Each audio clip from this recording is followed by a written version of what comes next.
نبی اکرم صلی اللہ علیہ وسلم کا فرمان ہے، میں نے ایک شخص کو جنت میں مزے کرتے دیکھا۔ اس نے لوگوں کے رستے میں پڑنے والا ایک تکلیف دہ درخت کاٹ دیا تھا۔ صحیح مسلم۔ اگر رستے سے تکلیف دہ چیز ہٹا کر رستہ صاف کرنا اتنا بڑا عمل ہے کہ ایک آدمی صرف اس نیکی کی وجہ سے جنت میں چلا گیا، تو سوچئے رستے میں گند ڈالنا، رستہ تنگ یا بند کرنا، رستہ خراب یا گندا کرنا کتنا بڑا گناہ ہوگا۔ نبی اکرم صلی اللہ علیہ وسلم کا فرمان ہے، سوار شخص پیدل کو، چلنے والا بیٹھے ہوئے کو، تھوڑے لوگ زیادہ لوگوں کو اور چھوٹا بڑے کو سلام کرنے میں پہل کرے۔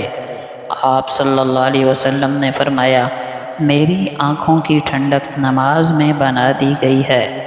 آپ نے ارشاد فرمایا، علم حاصل کرنا ہر مسلمان پر فرض ہے۔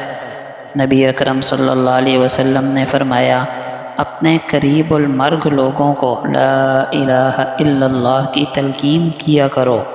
نبی اکرم صلی اللہ علیہ وسلم نے فرمایا، تم میں سے کوئی شخص بائیں ہاتھ سے نہ کھائے نہ پیے، کیونکہ شیطان بائیں ہاتھ سے کھاتا پیتا ہے۔ صحیح مسلم۔